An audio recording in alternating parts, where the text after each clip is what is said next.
Okay, today we're going to use box plots to make inferences. And we can do this in just a few short steps. First, put the numbers in order. Second, you have to find the median. Our third step is to find the quartiles, which is just the median of the upper half and the median of the lower half. And finally, we have to identify the extremes. That's just the highest number and lowest number. So here we go. Let's say these were some grades on a quiz.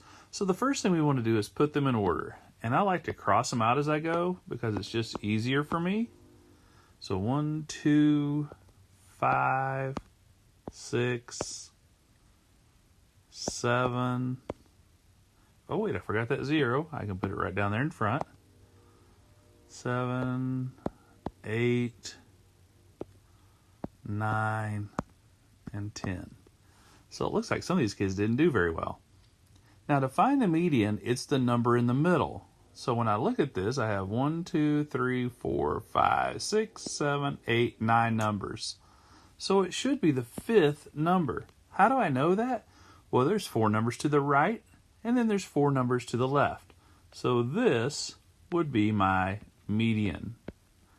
Then I look over here and I say, okay, what is the median of the lower half? Well, that means the halfway point. It's somewhere right in here.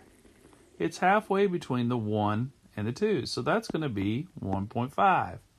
Up here, it's halfway between the 8 and the 9. So that's going to be 8.5. So now I have to construct my box and whisker plot using this information. I'm going to draw a number line. My number line is going to go from 0 all the way up to 10. And it's important you draw a number line. Some people just try to draw these without a number line, but you don't get the true shape of them if you do that. And I actually went to 11, but I only need to go 10. So I put a line right here where my median is. Now remember, I'll be drawing boxes, so that's what this is a part of. Then I want to go all the way out to 8.5, and I'm going to put another line. I want to connect these and make that's part of a box. Then I'm going to go down to my lower quartile, which is at 1.5. I'm going to put another line, and I'm going to connect these. So let's review real quick what this is. This is the median. I put a line there. This is the upper quartile, or the median of the upper half. This is the lower quartile, or the median of the lower half. And then I draw a little line, a whisker, out to my extremes. So it goes all the way up to 0, and it goes all the way out to 10. So this is a box and whisker plot. This is my lower extreme, and up here I'll have my upper extreme. So let's go to the next one and see if we can do it and see what happens when there's only 8 numbers. I'm still going to put these numbers in order. These apparently are miles that are ran. So 0, 1, 2, I guess 3. Some of these are in order. That's kind of fun. 4, 6, 8, and 12. Okay, this time my median is going to be right here. Half the numbers are above it, half the numbers are below it. Now I need to find the median of the lower half, otherwise known as the lower quartile. So right there it is at 1.5. Here's the median of the upper quartile. What's halfway between 6 and 8? Well, that would be 7. So this is going to be a pretty easy little one to draw. I'm going to draw my number line. Remember, I said you need to draw these number lines to make sure you keep the shape of them. The shape will become very important when we start comparing box and whisker plots. Okay, so let's go ahead and write all these numbers down. I know it's a pain, but do it anyway. So here we go. We know that the median is at 3.5, so I'm going to put a line there.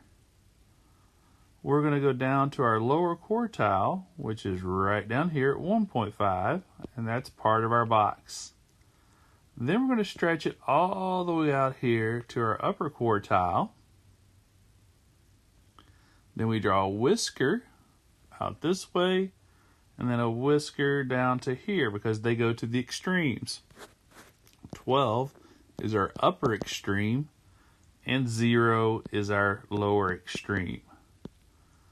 So what we're going to do in the next little slide is to make sure you know how to label these things, upper extreme, lower extreme, what those words are, and then what do they mean.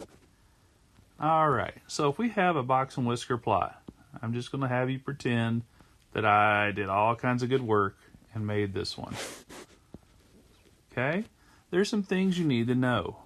Whatever number is here is the median. It's the median for the set of the data. Well, what does median mean? It's our halfway point. So if we actually put some numbers on here, let's do that. 23, 30, 37, 40, and 49. In this case, half of our numbers would be above 37, half would be below 37. In other words, 50% of the numbers would be above the 37, 50% of our numbers would be below the 37. Now, you heard me mention the words quartile, and I talked about the lower quartile. Sometimes it's known as the first quartile. Well, in this case, 30 is our lower quartile. It's basically the median of the lower half. So that means that 25% of our numbers actually are below 30. 75% of our numbers are above it. Now if we look up here, this is called the upper quartile.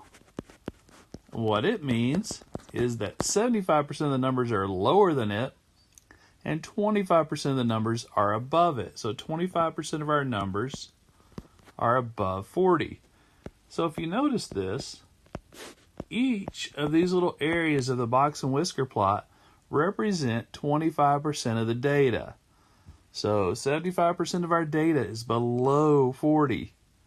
75% of our data is above 30. Now you may have heard me mention another couple of things. This number down here is known as the lower extreme. Just means the lowest number in our range. This is the upper extreme. Okay, now it's almost over. We've got just a little bit more information to learn. So let's go to one more slide. This is one of those things that you may have learned last year. So we're going to use our data, basically, hopefully if I can remember it, from the last slide. Now, this box is a very special box. It represents 50%, the middle 50% of the data. It has and there's a special thing that goes on in this box. We have what we call the interquartile range. The interquartile range. So what it is, it's the upper quartile minus the lower quartile, which in this case would be 40 minus 30 equals 10. That is your interquartile range. In other words, it's 10 from here to here. Okay? So that means there's a spread of 10 points. There's a 10-point difference between the lower quartile and the upper quartile. And that's it.